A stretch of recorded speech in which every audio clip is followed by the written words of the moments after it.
सिवान शहर के महावीरी स्कूल में पूर्व छात्र मिलन समारोह का आयोजन किया गया।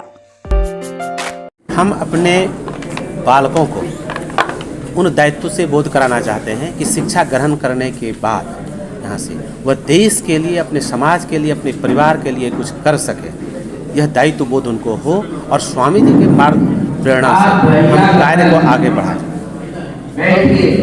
इस दृष्टिकोण से यह कार्य विद्या भारती के माध्यम से एक पूर्व छात्र पोर्टल तैयार किया गया है, विद्या भारती पोर्टल। उसके माध्यम से हम सभी भैया बहनों का उसमें पंजीकृत करते हैं। आज 25 लाख से ज़्यादा हमारे भैया बहन उससे जुड़ चुके हैं और भारतवर्ष का एकमात्र सबसे बड़ी संस्थान के रूप में वह जाना जाता है। सर, कौन सा कार्यक्रम सम्मेलन होने वाला है 20 तारीख को, फिर उसके बाद बड़ा कार्यक्रम का भी आयोजन किया जाएगा?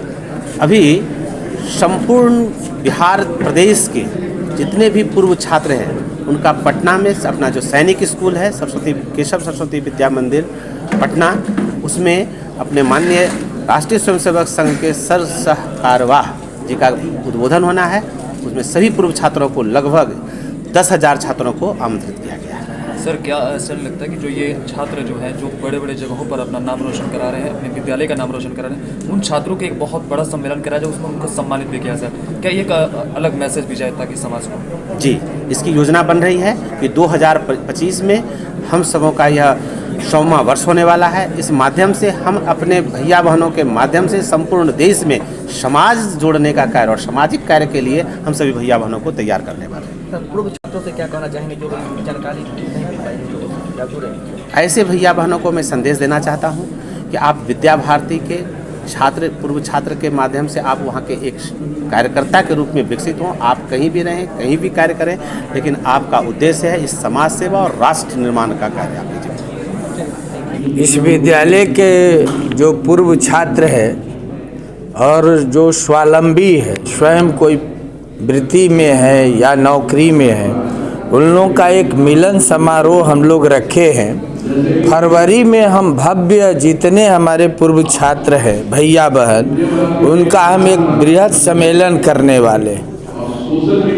ये विद्यालय जब प्रारंभ हुआ था तो पहली बार पूरे बिहार में हमारा ये महावीरी सरस्वती विद्या मंदिर CBSE से एफिलिएटेड पहला विद्यालय था और 5 बच्चे इसमें सम्मिलित हुए थे। तो मैं यहाँ आया तो हमारे भैया बहनों ने ये बताया कि आप प्रधानाचार्य जी आए हैं तो हम लोग का ऐसा कुछ कराइए और अपनी व्यवस्था भी है।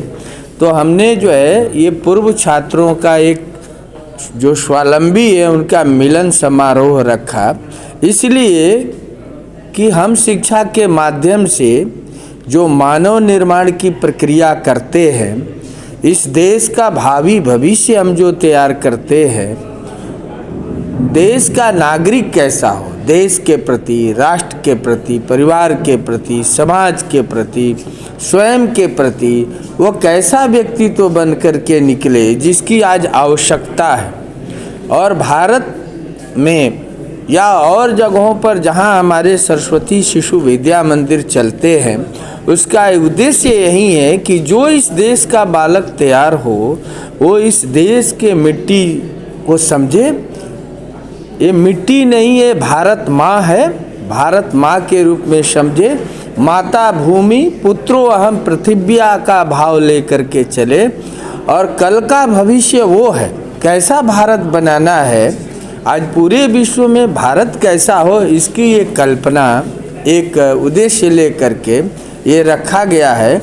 और इन भैया बहनों का जो हमारे पूर्व छात्र हैं, इनके सहयोग से, इनके विचारों से वो कैसा विद्यालय चाहते हैं सिवान में, जहाँ की सिवान के बालकों का निर्माण हो, इसलिए हम उनको बुलाए हैं। और विभिन्न क्षेत्रों में वो काम कर रहे हैं, शिक्षाविद है। हमारा विद्यालय आज का विद्यालय हो, आधुनिक विद्यालय हो और भारतीय संस्कृति, सभ्यता, विचारों पर हमारा विद्यालय आगे की ओर बढ़े और इसमें हम अपने पूर्व छात्रों का सहयोग ले, इसी अपेक्षा के साथ हमने जो है ये पूर्व छात्र मिलन समारोह का आयोजन किया। ऐसा लगता है कि प्रतिवर्ष इस तरह के सम्मेलन की जरूरत है? बिल्कुल होना ही चाहिए। और यहाँ हुआ कि नहीं पहले मैं नहीं बता सकता हूँ, लेकिन अब मेरा ये प्रयास रहेगा कि प्रत्येक वर्ष हम ये करेंगे। हमारा एक बहुत बड़ा संबल है पूर्व छात्र, और उनके चूँकि कल का मैनेजमेंट, कल का विद्यालय तो उन्हीं के हाथ में हम देने वाले हैं ना। सर कि जो पूर्व छात्र अच्छे मुकाम पे पहुंच गए हैं उन्हें सम्मानित करना चाहिए। बिल्कुल, अभी तो मैं किया हूँ। हमारे 5 भैया बहन मेडिकल में इस बार निकले हैं, उनको किया है। 90+ से ऊपर 10th और 12 में जो लाए उनको हमने किया है, सम्मानित होता है। राष्ट्रीय युवा दिवस है सर, हाँ। इसको लेकर युवाओं के बीच में क्या संदेश दीजिएगा? ऐसा हम देना चाहेंगे कि आज राष्ट्रीय युवा दिवस है और स्वामी विवेकानंद जी का भी आज जन्मदिन है। तो हमारे स्वामी जी का ये उद्देश्य था कि भारत का युवक कैसा हो।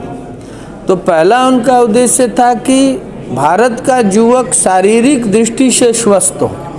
जो भी इस देश का युवक हो या किसी भी देश का भविष्य उसके युवाओं पर निर्भर है। तो स्वामी जी चाहते थे कि हमारे देश का युवक स्वस्थ हो, उनके बाजू लोहे जैसे हो, छाती पत्थर जैसे चट्टान हो, और एक स्वस्थ हो, क्योंकि स्वस्थ व्यक्ति ही स्वस्थ कार्य कर सकता है या उनके मन में स्वस्थ बुद्धि का विकास होता है। तो हम युवाओं को इस रूप में आज आह्वान करेंगे कि पहला तो स्वस्थ रहे, और दूसरा कि जब स्वस्थ रहे तो ये राष्ट्र हमारा है, ये देश हमारा है, और हम सब वसुधैव कुटुंबकम, ये सारा जितने प्राणी है, जितने जीव है, ये सब हमारे परिवार के लोग हैं। और कैसा भारत बने, एक ईमानदार भारत बने, एक स्वच्छ भारत बने, एक स्वच्छ उद्देश्य लेकर के हम चले। सभी युवाओं से आह्वान भी करेंगे और उनको इस मार्ग पर चलने के लिए हमारी वृत्ति है शिक्षा देना। तो हम सबको बुलाएंगे, बैठक करेंगे और उनको प्रेरित भी सर, उम्मीद किया जाए कि जो भी पूर्व छात्र हैं, अगर किसी परिस्थिति में विद्यालय परिवार की अगर उनको सहयोग की जरूरत पड़ती तो हमेशा साथ रहेंगे। मेरे पूर्व छात्र हैं, उनको कहीं अगर पढ़ाई में, लिखाई में, अगर आर्थिक, शारीरिक, मानसिक, बौद्धिक जैसे सहयोग की आवश्यकता होगी, मैं तत्पर हूँ, देता हूँ। यहाँ तक कि हमारे भी 9th 10th में 11th 12 में ऐसे भैया बहन है जो गरीब है, तो उनको सारा किताब, सारी व्यवस्था फ्री में पढ़ाने की व्यवस्था है। या आगे की पढ़ाई के लिए भी जहाँ उनको पूरे देश में अगर आवश्यकता है तो हम सहयोग देते हैं। हमारे यहाँ ऐसी व्यवस्था है। आप सबों से भी निवेदन है कि मेरे ही विद्यालय के नहीं, इस समाज में ऐसा कोई अगर बालक हो जो पढ़ना चाहता है लेकिन आर्थिक कारणों से वो नहीं पढ़ पा रहा है, तो पूरा सिवान हमारा है। हम किसी भी बालक को ऐसे सहयोग देंगे, आप हमको दे सकते हैं और हम उसको सहयोग करेंगे जितना अधिक से अधिक बन पाएगा।